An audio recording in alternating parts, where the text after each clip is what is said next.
This episode of Mosh Potatoes brought to you by Suburban Revolt, featuring the Pogo 77 line of handmade clothing and jewelry for punks and goths. Suburban Revolt, it's a revolt against the mundane. Right now on Mosh Potatoes, we become young gods. Young gods! Young gods! Do what they will! Shall be the law! Young gods! Young gods! Do what they will! Shall be the law! We then talk to one of the greats at debunking on YouTube, Logicked. And this show's headliner is none other than Joe Keithley from the almighty D.O.A. itself. I'm for dear Ashley Henry! Who the hell do you think you are? Rude to the waiter cause it looks like me! Who the hell do you think you are? That's all right now on Moshed Potatoes. Hey everybody, it's Joe Keithley from D.O.A. You know what? You're watching Moshed Potatoes. Don't forget the gravy.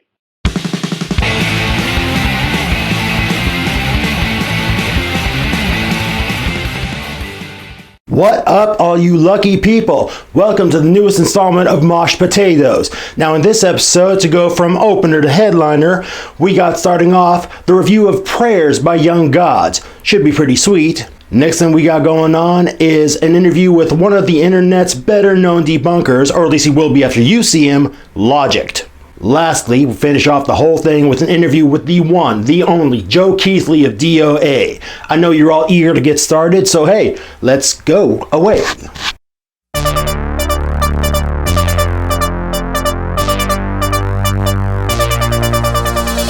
Young Gods is the newest album from a duo out of San Diego who bill themselves as Cholo Goth. Now this is an interesting new development in the gothic scene. The guy who formed this band is an honest-to-goodness gang member who decided he wanted something a little better in life and wanted to do something a little more artistic. So he found this other dude, they hung out, and they started making music. This is the album they did after the album SD Killwave, which is another really cool album that I suggest you check out on Amazon. Anyway, let's get to it. The opening track on this album is Young Gods. The title track in this case is also the opening track. It's about street life through gothic eyes, and it's about how street life can be just as gothic as anything that comes out of Dracula's castle.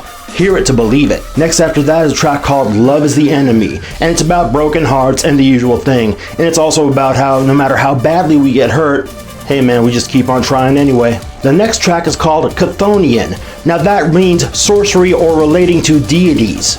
And you kind of get the feeling that in this track, the frontman for Prayers is kind of seeing himself as a demon. Kind of expressing himself in those terms. The next track is called Drugs, and in this song he uses drugs as a metaphor for demon possession. It's a really trippy thing, and he also throws in there what it's like to be addicted to the gangster lifestyle, as if being a gangsta was a drug. The next song is called Friends Are Poison. It's about two-faced people, people who stab you in the back, you know, the kind of people you're better off without. Well, he's had enough of them too, and here's his song about it. The next song is a cover of West End Girls by the Pet Shop Boys. Now it's more or less just a cover in name only because he does take the title, he does take some of the lyrics, but the music itself and the way he arranges the lyrics are totally the band's own. It's pretty good stuff that's worth a listen. Last track on the album is called 187 ACAB. ACAB standing for All Cops Are Bastards, and just in case you didn't know, 187 is the California Penal Code for murder. Pretty self-explanatory about how he feels about the police. It's about the police and how they see themselves as a gang too, and sort of a one gang versus another gang kind of thing. Really interesting. If this is your first taste of Cholo Goth, don't worry, there's a lot more to come, and I think the band's already working on their next album, but this is a really good introduction to them if you've never heard them before. It's available on Amazon.com, and what can I say? I think you should check it out. I sure as hell give it 5 stars, and as I said, their previous album, SD Killwave, San Diego Killwave, is also a killer album. Both are on Amazon. I recommend you get them. They're pretty cool.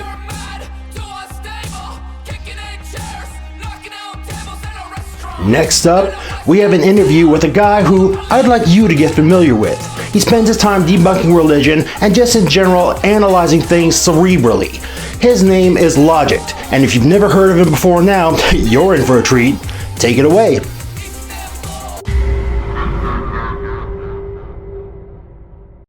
A top hat, 3D glasses, stockings for a mask. Hailing from the frozen north of the United States known as Canada, Logicked has been debunking and leveling criticism at religion and more for 4.5 years now. From Christianity to Islam to more recently third-wave feminism, no ideology is immune from Logicked's cerebral magnifying glass. But where did this passion for intellectual honesty come from? How did the look come about? We caught up with Logicked to ask him these questions and more. I had to ask, how did all this get started? What made him want to start doing this in the first place? Sure. Well, I guess I'll go all the way back to the beginning. So I grew up basically without any religion whatsoever. There was no religion around me. And so when I discovered the YouTube creationist and creationist debunking community, it essentially blew my mind because I dove right in from almost no knowledge of religion whatsoever to way more information than I ever wanted. I dove in from thinking people were generally rational, mostly good people, to thinking they were absolutely insane in about a month. And so after about 6 months of that, I got pissed off enough to actually start yelling at creationists myself. And so here I am. But how did the look of Logicked come about? How did it evolve? I find it very amusing the way that people are always looking for some sort of symbolism in my costume. I guess it's that people also think other people are rational. For some reason, even people in this community who know that people are completely irrational expect things to work rationally. I'm not completely sure why. I had a top hat, I had 3D glasses, I had a suit. I thought that looked really, really good. Originally, I started out as basically a ninja look, but I really didn't like the way that looked. It looked too much like a jihadist, and so I decided to pull the top of the ninja mask back, stick the top hat on. I thought, well, you can still see my eyes. I mean, if I'm going to be anonymous, why should I have the most recognizable part of myself visible? Tried my mirrored aves, aviator sunglasses. I thought, yeah, that'll look really good. Look like a fucking stereotypical cop. No, not at all. 3D glasses, sure, why not? People will hunt for symbolism in that. It'll be really funny. And they did. They always do. And then as far as the look evolving, basically I started out with my face covered, but not my ears and not sort of the part of my hair that's visible under the hat. And people would always yell at me, you got to cover your ears, man. You got to cover your ears. I can see your ears. It's so annoying. Like, all of you is black. And then I can see these ears sticking out. And I was like, yeah, well, the reason that I have my ears sticking out is because you people keep telling me to cover them up. Basically being a trollish asshole. And so finally, people stopped asking. And so finally I bought a proper spandex mask, covered it up, looked like a superhero at that point. But then people started in with, dude, you got to cover your hands. I can see your hands. All of you is black, but I can see your hands. And so I said, you know the reason why I don't cover my hands? It's because people like you keep telling me to cover my hands. And so eventually they finally stopped telling me to cover my hands. And then I got a full morph suit. Now that I knew how the look came about, I wanted to know, of all the creationists on YouTube, why specifically focus on creationist Kent Hovind? What makes him more worthy than other YouTube creationists? Well, there are a couple things, okay? So you got to consider where Kent Hovind stands in the creationist community, right? He comes from the tradition of older creationists like, what the fuck is that guy's name? Henry Morris and Dwayne Gish and these people who are kind of, I guess, predecessors to him. He uses a lot of those arguments, so those ones are covered. And he also uses a lot of the crazier creationist arguments that you're going to hear. So someone like Ken Ham, the leader of Answers in Genesis, the guy who's building that giant ark park down in Kentucky or wherever it is, I hate to say this, but Ken Ham is a rational man compared to Kent Hovind by a long shot. Kent Hovind is the low-hanging fruit, but he's a hard guy to debunk because he actually talks really, really, really fast. And so he throws out these incredibly stupid claims, and sometimes you actually have to do a little bit of research to figure out where those claims are coming from, what the answer is, where the flaw is in the actual claim. So there's a little bit of challenge there because you have to actually put your mind to it. But really, the stuff he's saying is so stupid and coming so fast that it just wears people down, and nobody wants to do a detailed debunk of Kent Hovind. When I was first starting to do the Kent Hovind thing, I was looking around for what other Kent Hovind debunks were on YouTube, and there are a few, but a lot of them were really old. They were before people started commonly using microphones, I guess, because they were all like in text, like Windows Media, whatever, what do you call it? Like Windows Movie Maker. And like Extant Dodo, I think, had some, but they were all like text format, and there were a bunch of those. And they weren't really detailed. They would basically come up and say, that's stupid, it doesn't work like that, things like this. And I thought, there's this one speech that everybody keeps linking me, this 100 Reasons Evolution is so stupid. And they say, you couldn't possibly debunk this. This is, Kent Hovind debunks all of evolution in this. And I thought, no, he doesn't. And I'm going to explain exactly why, and I don't care how many hours it takes me. So up to this point, I've probably had 9 episodes of it. 3 of them were a little bit shorter. The first 3 were half an hour to an hour, I guess. So I've had several hours worth of just content debunking them, let alone all the hours it took me to produce that. Because I'm determined to give the YouTube community a definitive guide to why 100 Reasons Evolution is so stupid. Recently, Logicked did a piece on an Islamic TV broadcast known as Beauties of Islam, featuring a man whose birth name was Joseph Estes. Knowing how reactionary a lot of Muslims can get, I wanted to know if he'd received any negative feedback from it.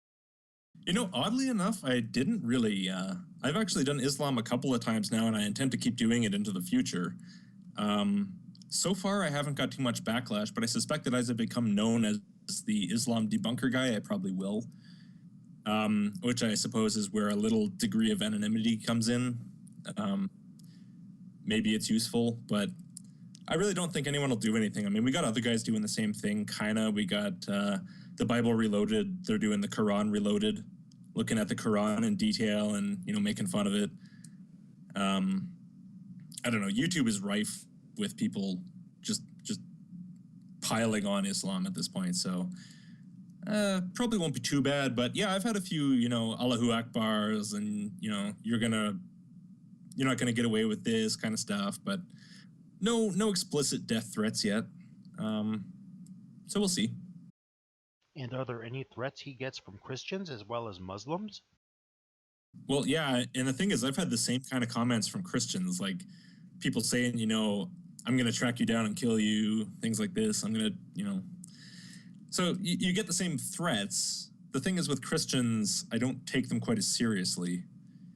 Like, there aren't a lot of Christian terrorists.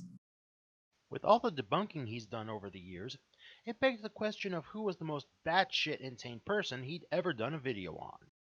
Okay, that's an easy one. There's this fella, he's not online anymore since my video.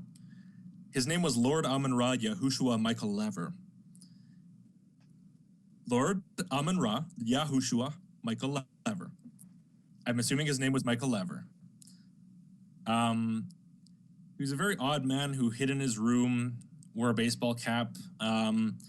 Basically, when he started on YouTube, he sounded like a fairly normal person who was talking a lot of crazy shit about like Egyptian mythology and somehow, I guess, how it relates to Christian theology, or I couldn't make out what the hell he was talking about.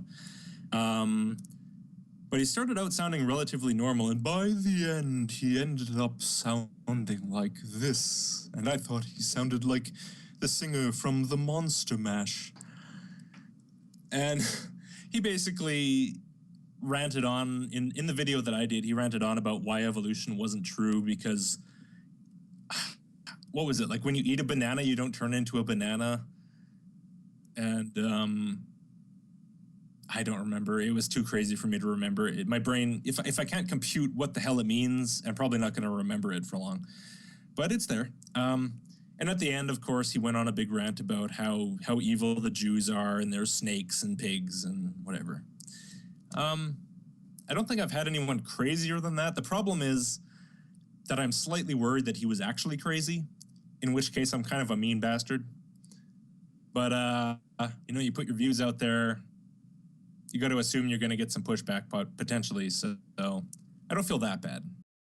And since sometimes this is done in tandem with his now wife, Edith Original, I thought I'd ask, how did the two meet to begin with? Yeah, I met her on YouTube. I was doing a video debunking this German asshole who was basically running down atheists. And at the time I was trying to learn basically to read and understand German. I didn't really want to speak it, but so I made this little project of translating this video and then debunking it. So I put subtitles on him and then talked in English in my debunk part. And I had another friend helping me with that, but I had one point where I wasn't quite sure what two of the terms meant. And so my future wife at that point, Izet Original, she messaged me after the fact and she said, well, this term means this and this term means that. And if you need any help with these videos in the future, I'd be happy to help. And so for a couple months, that message just sat there unread because it's hard to read everything. And I didn't really check my messages all that much. But a couple months later, I came up with the bright idea to try it again. And I went looking through my messages for people who had volunteered to help because I knew some people had. And she came up as a person who was willing to help. And I'd seen her channel before. I'd actually been subscribed to it since 2012. This was 2013 at that point. And so I decided, okay, sure, I'll message her and see what she's all about. And so we worked on the project a little bit, but eventually the project kind of fell by the wayside as other things became more interesting. And 3 years later, I suppose now, here we are, living together with a kid. She's a permanent resident of Canada. Everything's awesome. Well, there you have it, ladies and gentlemen. A profile of one of what I consider to be the best and most entertaining personalities on YouTube. Whether you agree with what he says or not, Logicked certainly gives one food for thought and much to consider. I feel that his particular brand of edutainment is well suited to the more critical thinking punks and goths out there, but don't take my word for it. Go hit up his videos on YouTube and see for yourself, and check out his wife's channel as well at Edith Original. Either way, these two will give you something to think about. Hey, punk rock! Does it think we really suck? Last but not least, ladies and gentlemen, an interview with the one and only Joe Keithley of D.O.A. I was so nervous when I did this one, and if you listen, it shows. There are one or two times when I say a question but don't really say what I'm referring to, but it gets clear later on. Anyway, check it out for yourself.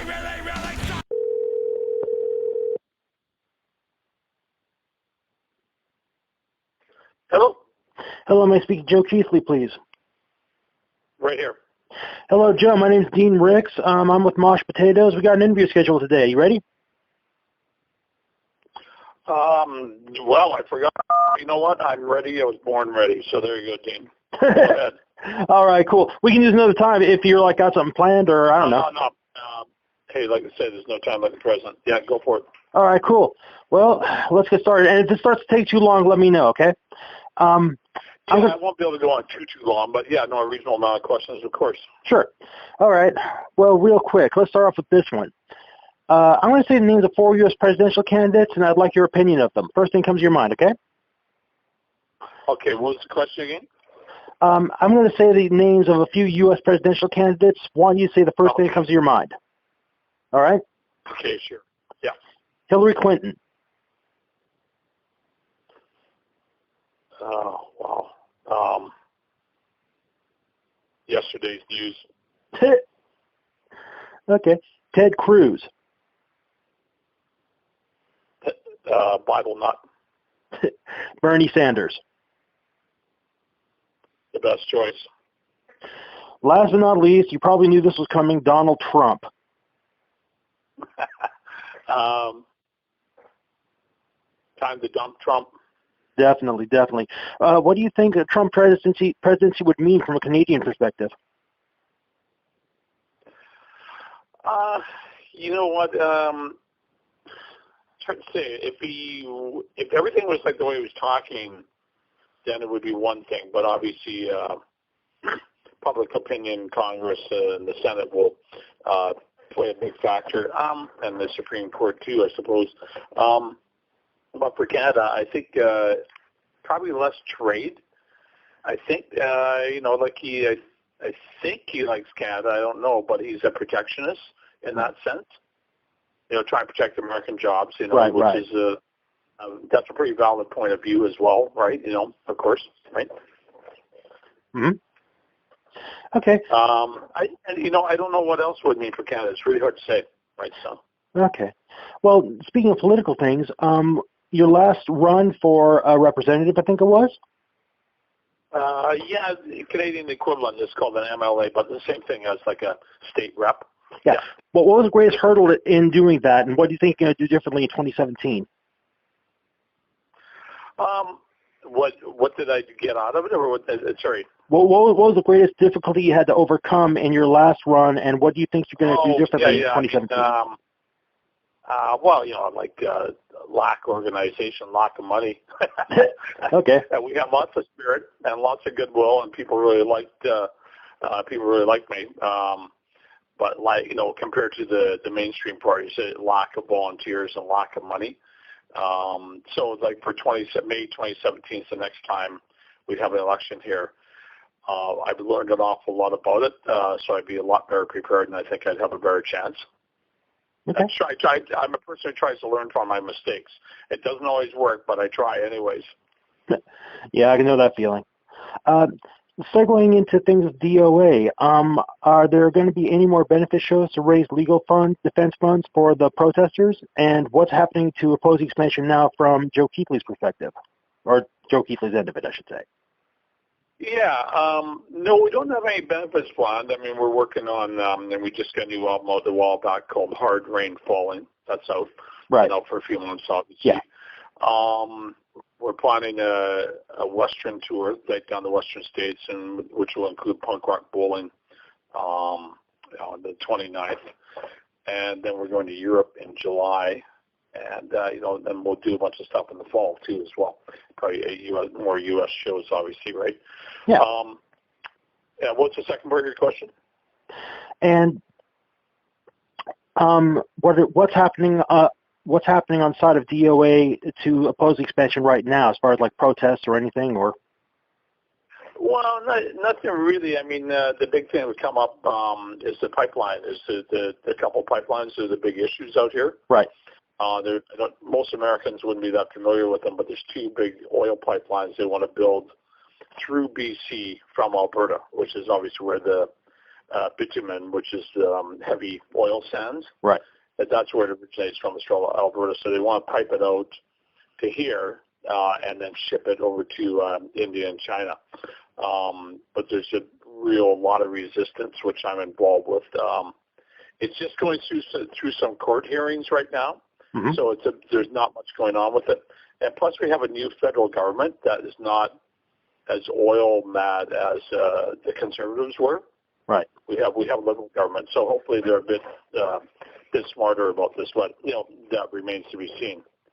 Politicians say an awful lot of things when they want to get elected, and different things when they do get elected, unfortunately.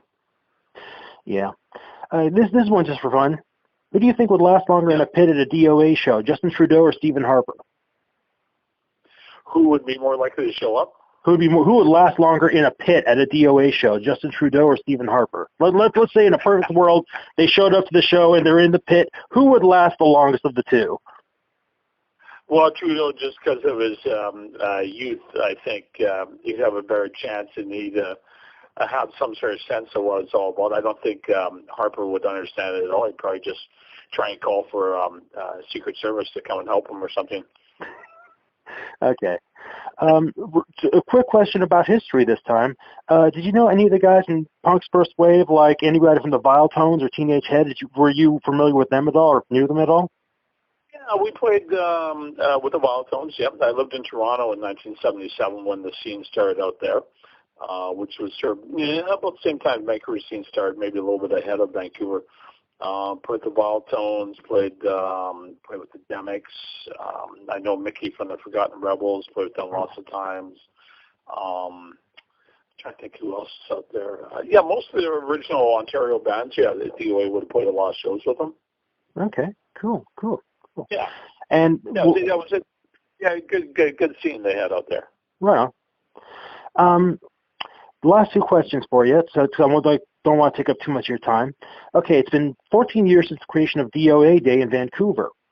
If the Joe Keithley I'm speaking to now could travel back through time and space and give advice to the Joe Keithley that existed on that day in 2002, what would you say to him? Yeah.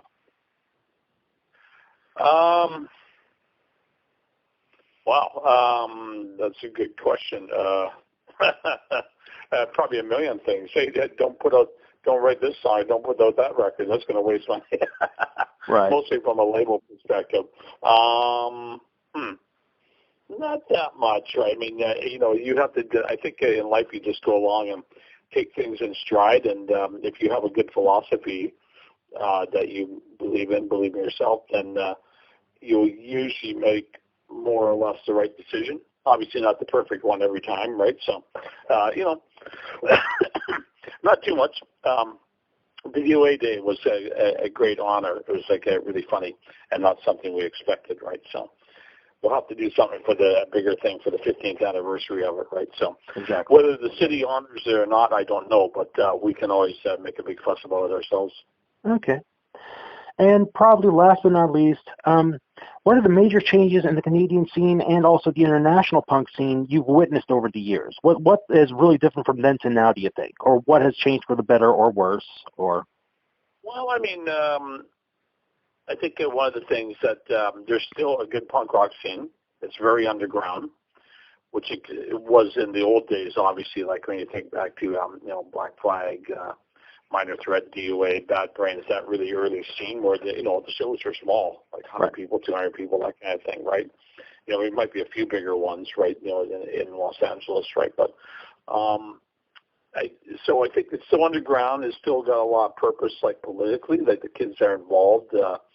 Understand that punk rock should be like anti-authoritarian and try and get people to think for themselves, and that whole aspect is there. I mean, obviously the whole sort of pop punk, mall punk or whatever, that's it's like it is what it is. I wouldn't, or most part, I really wouldn't consider it punk rock, even though it kind of sounds like punk rock in a sense, right? But because it really got no guts to it.